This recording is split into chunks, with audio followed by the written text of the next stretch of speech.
Hello guys. Welcome back to our channel कोलेस्ट्रेटर में आप सभी का दोस्त शौर्य सिंघल। और आज हम स्टार्ट करेंगे second part of mutual fund. Mutual fund के फर्स्ट पार्ट में हमने इसके काफी सारी चीजें कवर कर ली थी। क्या क्या कवर किया था, इसका बेसिक कॉन्सेप्ट क्या है, इसका ऑपरेशन कैसा होता है, मतलब इसका साइकिल कैसे चलता है भाई इसका। सेकंड देन हमने इसकी हिस्ट्री पढ़ी थी।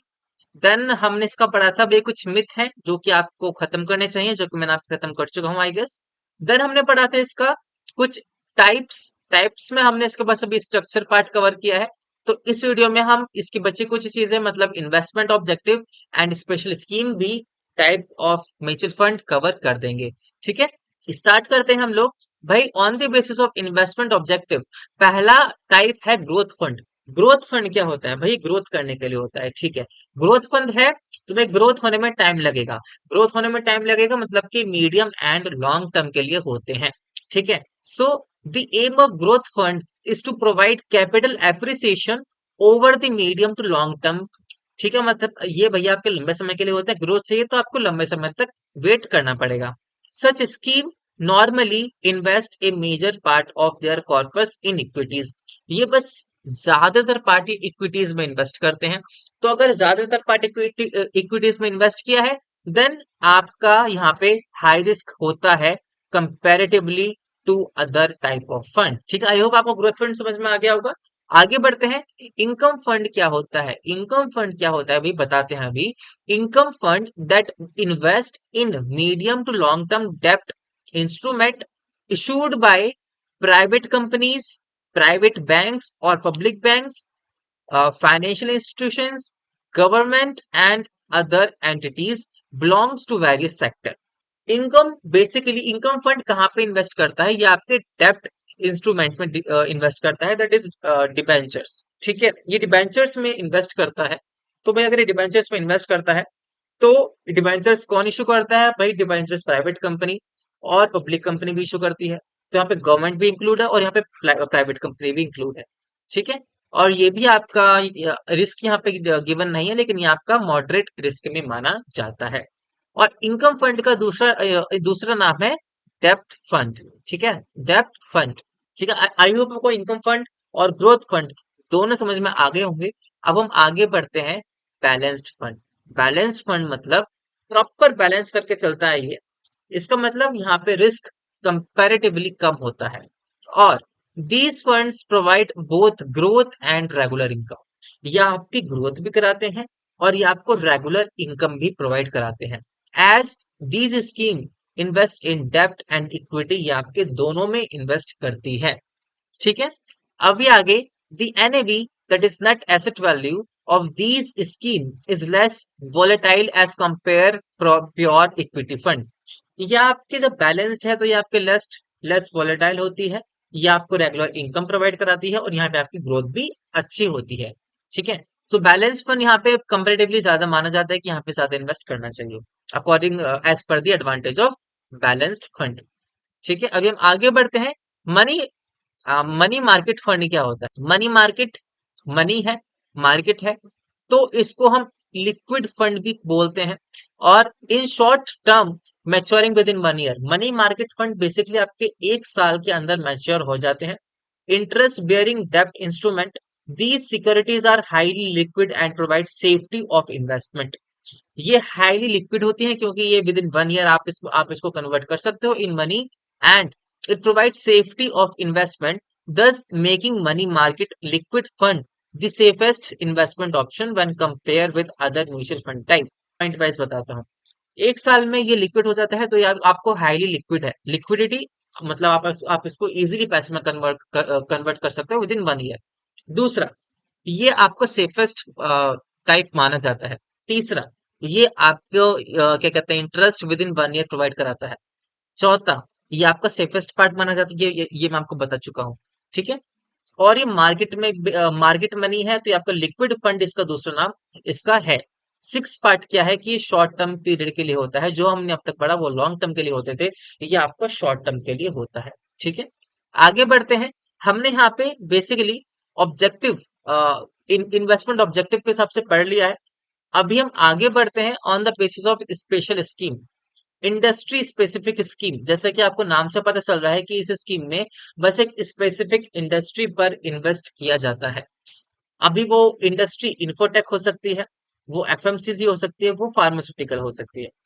Industrial specific scheme invest only in industries specified in the offer document. जिस डॉक्यूमेंट लाइक आप इस स्कीम में इन्वेस्ट करने गए, कंपनी ने बोला कि हम ये पैसा एफएमसीजी में डालेंगे, तो सारा पैसा अपना एफएमसीजी में डालेंगे, वो उस पैसे को किसी और इंडस्ट्री में नहीं डाल सकते। ठीक है।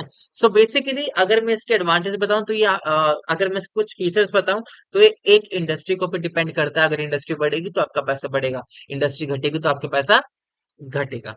आगे बढ़ते हैं।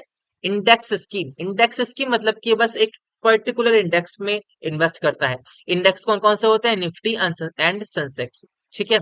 इन this scheme the fund collected by mutual funds manager are invested in share forming the stock exchange index. Example, Nifty index scheme of UTI fund and Sensex index scheme of Tata Mutual Fund. ये एक particular index में ही invest करता है। आगे बढ़ते हैं। Sectoral scheme, ये चारों बेसिकली आपके सिमिलर हैं। ये एक पर्टिकुलर सेक्टर, पर्टिकुलर इंडस्ट्री या फिर पर्टिकुलर इंडेक्स में इन्वेस्ट करते हैं। सेक्टरल स्कीम, इसकी स्कीम में क्या है कि भैया बस एक पर्टिकुलर सेक्टर में इन्वेस्ट करेंगे। अभी वो सेक्टर बैंकिंग सेक्टर हो सकता है, वो आईटी सेक्टर भी हो सकता है। ठीक है। वो काफी सारे जितने भी सेक्टर हैं, non financial banking, non banking institution, वो सब एक पर्टिकुलर सेक्टर में ही इन्वेस्ट करते हैं। ठीक है। Sectoral fund are those fund which invest in a particular sector of market. मैं आपको एग्जांपल बता चुका हूँ। Sectoral fund are riskier than equity diversified fund since they invest in share belongs to a particular sector which gives them a fewer diversification option. ये एक particular sector में invest करते हैं। अगर मैंने पर्टिकुलर पर्टिकुलर सेक्टर में बोला है तो पर्टिकुलर सेक्टर के शेयर में इन्वेस्ट करते हैं। ये पर्टिकुलर इंडेक्स के शेयर में इन्वेस्ट करते हैं और ये पर्टिकुलर इंडस्ट्री के शेयर में इन्वेस्ट करते हैं। ठीक है। आई होप आपको समझ में आ गया होगा कि भाई ये है क्या। अगर नहीं आया तो कमेंट बॉक्स में बता दीजिए कि आपको कहाँ डाउट आ रहा है, मैं उसको कमेंट बॉक्स में आपका डाउट क्लियर वहां पे कर दूं। ठीक है। आगे बढ़ते हैं। इसमें कुछ एडवांटेजेस हैं। क्या क्या एडवांटेजेस हैं अभी मैं वो कर देता हूँ। डाइवर्सिफिकेशन, भैया बहुत डाइवर्सिफाई है। आप काफी जगह, आप बस एक जगह पैसा दो और वो पैसा आपको काफी जगह में इन्वेस्ट हो जाएगा। ठीक है। देन प्रोफेशनल मैनेजमेंट, आपको यहाँ मैनेज करने की जरूरत नहीं पड़ती। मैनेज कौन करते हैं? भाई प्रोफेशनल लोग करते हैं। ठीक है। Then convenient and flexibility, convenient है और एंड ये फ्लेक्सिबल भी है नेचर। क्यों? क्योंकि कुछ म्यूचुअल फंड के टाइप ऐसे हैं कि वो कभी भी आप उनको निकाल सकते हो, कभी भी आप उनमें इन्वेस्ट कर सकते हो। देन अफोर्डेबिलिटी, भाई आप इसमें ऐसा नहीं कि आपको इसमें 1-2 लाख रुपए इन्वेस्ट करना पड़ेगा। आप 100 रुपए से भी इन्वेस्ट कर सकते हो, आप 500 रुपए से भी इन्वेस्ट कर सकते हो। ठीक है। एंड लिक्विडिटी, जैसे कि मैं आपको बता चुका हूँ कि ये इजी टू ये बहुत इजी होते हैं। when it comes to the convert into money, then it is quite easy to convert mutual fund into money. That's why ये लिक्विडिटी यहाँ पे इनका एडवांटेज होता है। ट्रांसपेरेंसी यहाँ पे होती है और यहाँ पे आपका टैक्स बेनिफिट भी मिलता है। अगर आप यहाँ पे इन्वेस्ट करते हो तो आप टैक्स में अपना इनकम एग्जम्प्ट करा सकते हो। ठीक है। इसका कुछ डिसएडवांटेज भी है। No control over cost, no control over market, no control over the sector, no control over the index, no control over the क्या कहते हैं आपका इंडस्ट्री। आपका कोई भी कंट्रोल नहीं रहता। जैसी मार्केट से लेगी उसी तरीके से आपका पैसा बढ़ेगा या फिर घटेगा। The investor can not choose the securities, major disadvantage. अगर आप म्यूचुअल फंड में इन्वेस्ट करते हो तो आपको नहीं पता कि आपका पैसा कहाँ कहाँ इन्वेस्ट हो रहा है। आप अपनी स्पेसिफिक सिक्योरिटीज नहीं चूज कर सकते कि आपको इसी में इन्वेस्ट करना है। Then the investor face the risk of fund manager not performing well.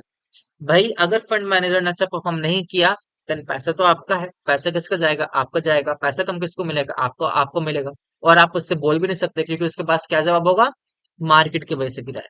ठीक है। तो कुछ डिसएडवांटेज है म्यूचुअल फंड की। अगर एडवांटेज डिसएडवांटेज आई होप समझ में आ गया होगा, बहुत इजी टॉपिक थे। तो मैं आगे बढ़ता हूँ। टाइप ऑफ रिस्क कौन कौन से होते हैं? मार्केट रिस्क, मार्केट जैसी चलेगी उसी तरीके से आपका पैसा पड़ेगा। इन्फ्लेशन रिस्क, महंगाई है तो आपका पैसा, आपके पैसे की परचेजिंग पावर कम हो जाएगी तो आपको रेट ऑफ रिटर्न बेसिकली कम मिलेगा। ठीक है। रेट ऑफ रिटर्न का मैं यहाँ पे क्यों बात कर रहा हूँ, रेट ऑफ रिटर्न आपको ज्यादा मिलेगा, रेट आपको इंटरेस्ट जो है वो ज्यादा मिलेगा, लेकिन उसकी परचेजिंग पावर क्या हो जाएगी, कम हो जाएगी। क्रेडिट वैल्यू, भाई in short how stable is the company और entity to which land your money when you invest. Credit value भाई आपकी जहां पे आप इन्वेस्ट करो वो कंपनी कैसा परफॉर्म कर रही है, वो कितना स्टेबल है। How certain are you it will be able to pay the interest. Credit risk, आपने पैसे दिया तो आप कंपनी के बारे में सोचते हो कि यार कंपनी कैसा परफॉर्म कर रही होगी, जो मैंने म्यूचुअल फंड इन्वेस्ट किया क्या वो मुझे अब मुझको आगे मिलेगा या फिर नहीं मिलेगा पैसा। तो ये सब क्वेश्चंस आपके माइंड में आते हैं। Then interest rate risk, interest rate movement in the Indian debt market can volatile leading to a possibility of large price movement ups and down in debt or money market. Interest rate is depend upon the market कैसा perform कर रही है, that's it. Market and investment rate आपका similar है, ठीक है। Inflation भी आपका यहाँ पे आप सिमिलर बोल सकते हो। बेसिकली आपके चारों रिस्क एक दूसरे से जुड़े हुए हैं, ठीक है। डाउट आ रहा है मैं बार बार बोलता हूँ, व्हाट्सएप पे आए, डाउट है मुझसे जो भी डाउट है आप मुझको बताएं, मैं उसको वहां पे क्लियर कर दूंगा, ठीक है। आगे बढ़ते हैं। ये आपको सिस्टमैटिक इन्वेस्टमेंट प्लान होता है, बेसिकली एसआईपी, एसआईपी एक तरीके का म्यूचुअल फंड का टाइप होता है। नॉट टाइप, ये एसआईपी एक तरीके का म्यूचुअल फंड ही होता है जहां पे आप छोटी छोटी अमाउंट एक एक क्या कहते हैं स्पेसिफिक पीरियड में देते हो, हर महीना, हर दिन, हर quarter and each half yearly, each year, एक आप स्मॉल अमाउंट आप एक स्पेसिफिक फिक्स टाइम पीरियड पर पे करते रहते हो, दैट इज कॉल्ड एसआईपी, ठीक है। भाई एसआईपी के फायदे क्या हैं? SIP is an effective way to do financial planning that allow you to invest in a fixed amount regularly at specific frequency से, वीकली भी हो सकता है, मंथली भी हो सकता है, quarterly, according to your convenience. आप इसमें छोटी छोटी अमाउंट रेगुलरली इन्वेस्ट करते रहते हो एक स्पेसिफिक ड्यूरेशन के लिए, एक स्पेसिफिक ड्यूरेशन में। वो ड्यूरेशन वीकली भी हो सकती है, वो ड्यूरेशन मंथली भी हो सकती है, और वो ड्यूरेशन क्वार्टरली भी हो सकती है, एंड वो ड्यूरेशन ईयरली भी हो सकती है। एसआईपी बेसिकली जो स्टूडेंट होते हैं हायर एजुकेशन के लिए, जो अभी ग्रेजुएशन कर रहे हैं, जो ट्वेल्थ में है, वो भी यहाँ पे इन्वेस्ट कर सकते हैं, ठीक है। क्यों? क्योंकि ये आपका लॉन्ग टर्म के लिए बहुत ज्यादा फायदेमंद होता है, ठीक है। You can choose any plan according to your convenience and achieve your financial goal systematically. आप इसमें किसी भी तरीके का प्लान चूज कर सकते हो, बेसिकली आप इसमें कितना भी पैसा इन्वेस्ट कर सकते हो। आप इसमें 100 रुपए से स्टार्ट कर सकते हो, ठीक है। वो आपकी, आप कौन से ऐप से इन्वेस्ट कर रहे हो वो आपको देखना है, ठीक है। बेसिकली पेटीएम पर, पेटीएम मनी पर आप 100 रुपए से इन्वेस्ट कर सकते हो, काफी सारे वहां पे म्यूचुअल फंड्स हैं, ठीक है। आगे बढ़ते हैं, इसको कुछ एडवांटेजेस मैं आपको ऑलरेडी बता चुका हूँ, अभी मैं इसको कुछ रिवीजन करा देता हूँ। इनकरेजिंग रेगुलर इन्वेस्टमेंट, छोटी इन्वेस्टमेंट लेकिन रेगुलर इन्वेस्टमेंट को ये इंकरेज करता है। Convenient way to invest regularly, ठीक है। आप इसमें कन्वीनियंट वे है कि आप रेगुलर इन्वेस्ट करते रहो, क्यों? क्योंकि आपका छोटे अमाउंट से भी इन्वेस्ट हो सकता है। Lower initial investment without cutting any regular into regular expense, आप खर्चे को कम करे बिना अपना इन्वेस्टमेंट कर सकते हो। Long term perspective short term के लिए नहीं होता, पहले बता दूं, एसआईपी आपके लॉन्ग टर्म के लिए होते हैं, ठीक है। Meet investment objective with investment need, आपको ऑब्जेक्टिव क्या है आप उसी हिसाब से अपना चीजें इन्वेस्ट करोगे, ठीक है। This is it for the mutual fund. आपके सिलेबस में इतना ही था, बाकी मैं इसमें और डीप जा सकता हूँ, अगर आप इसमें और समझना चाहते हो तो प्लीज कमेंट बॉक्स में डाल देना, और हम आगे आने वाली वीडियो में आपका ये सब्जेक्ट पूरा कवर कर देंगे। तो आप रेगुलर हमारे चैनल्स पर आइए और वीडियोस को देखिए, और हाँ, सब्सक्राइब करे बिना जाना मत, ठीक है। ये हमारी फीस है एक तरीके से। तो बेसिकली आपको क्या काम करना है अब, सबसे पहले जो जो मैंने पढ़ाया उसका आपको नोट्स बना के रखने हैं, और उसको आप रेगुलर टाइम पे रिवीजन करते रहना, ठीक है। At then please subscribe our channel, and thank you for watching our video.